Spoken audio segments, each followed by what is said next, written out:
সাইয়েদনা ওমর ফারুক রাদিয়াল্লাহু তাআলা আনহু অর্ধ দুনিয়ার শাসক, কলিজার টুকরা সন্তান, তার একটা ঘোড়া কিনে এনেছে।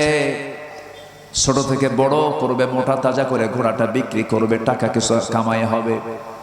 ঘোড়া কিনে আনছে ছোট, কিন্তু ঘোড়া যে ঘাসটা খায় সেই ঘাসটা হলো রাষ্ট্রের জায়গার ঘাস। ওমর ফারুক যে বাসভবনে থাকেন তার পিছনের জায়গাটা হলো রাষ্ট্রের জায়গা, সেখানকার ঘাসগুলো খেয়ে খেয়ে ঘোড়া বড় হয়। ঘোড়া বিক্রি করতে গেছে একদিন ওমর ফারুক যেন এটা মার্কিং করে রেখেছেন। ঘোড়া বিক্রি করে ঘরের সামনে এসে যখন দাঁড়িয়ে পড়েছে, ওমর ফারুক বলছেন, ও আমার ছেলে, আমার কলিজার টুকরা সন্তান, সামনে দাঁড়াও। ঘোড়া কই? ঘোড়া কি করছো বলো? ঘোড়া বিক্রি করেছি।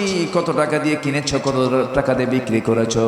ছোট অবস্থায় কিনছিলাম এত টাকা দিয়া, মোটা তাজা করে বিক্রি করছে এত টাকা দিয়ে, লাভ হলো কত? এত।